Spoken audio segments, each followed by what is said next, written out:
I tell the story all the time. Cruz Cordero from Cross Movement, he was one of the guys when I was about 16, 17 years old. I would be downtown in Philly on 11th and Market, and I'd be standing with the Nubian Moors and the 5 Percenters, and he would be there with an open Bible debating scripture with these guys. And I would just stand there. I believed the Bible, but I was in no shape to argue, you know what I'm saying, or debate anything. So the fact that he was a Christian and he was doing that amongst these these guys were militant for the most part, you know what I'm saying? Yeah, you had a couple just straight good guys there, but there was a few people there that was militant, you know what I'm saying? But he had no fear. And he was just like opening up scripture and debating scripture with these guys, and I admired that, and it encouraged me so much. That even with, you know, my small knowledge that I had of scripture, I felt encouraged by that he could do that.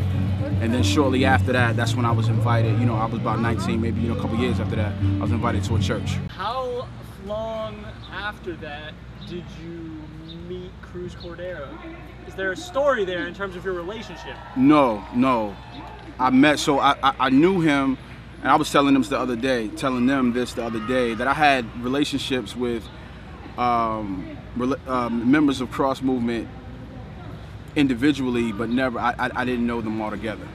So I would see Wells downtown. I would see him different places. Every time we would see each other, we would talk and build.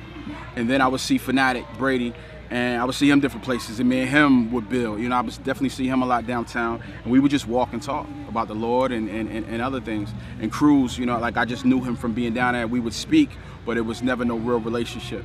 But yeah.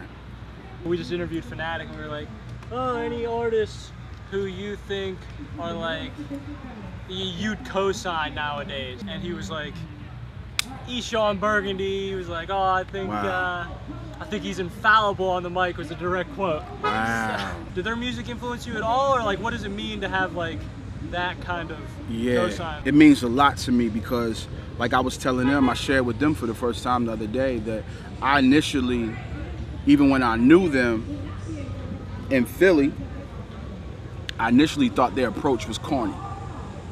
Not that they were corny, they could rap. I mean, they can still rap now, like they dope MCs. But I felt because they were in the church, they were going to the church, I felt like it was like preaching to the choir. And I was like, man, that's corny. You know what I'm saying? Because when I started, like from 19 on, we were in the streets giving the gospel. You know what I'm saying? And we were in clubs, nightclubs, all throughout Philly. And we were that Christian group, you know what I'm saying, of individuals that people knew. You know what I'm saying? And we carried the banner proudly. And we would talk about the Lord and even share our faith with people in those circles. And we, you know, somehow felt like that was more, like that was better than what they were doing. And again, that was me early on, and that was me being ignorant. So I respected them as MCs, and I thought they were dope artists, but I didn't respect the approach until a lot later. And I think about 2008 when I discovered CHH, because I didn't even know CHH existed. I would just do hip hop in the world, and I was running with people in the world, and hip hop was just hip hop to me. You know what I'm saying? So even though I would talk about the Lord, I never called it Christian hip hop. It was just hip hop from my perspective. But 2008, I noticed that my wife had Lecrae on her top 5 on MySpace.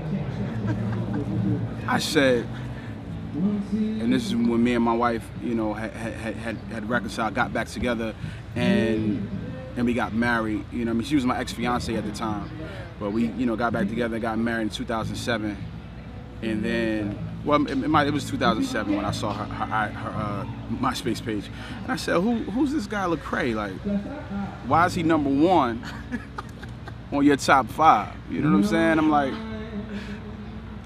who is this guy? So I clicked on Lecrae's page, and the whole window to CHH just opened. And I said, wow. I seen he was signed to Cross Movement Records. and I didn't know Cross Movement had a record label. I just knew these guys. I didn't know it was that big. Kind of find out these guys had been nominated for Grammys, and I'm like, mind was blown. And I started seeing other artists who I knew just from in Philly, you know, Jay Johnson, R. Swift, a few other people. I discovered people like Flame and a few other artists at that time, and I was like, yo, CHH, like Christian hip hop is a thing. That's crazy. So I got excited at that point. Did you change your mind about Cross Movement being corny? Yeah. So what I was saying was, in 2008 is when I wrote the song.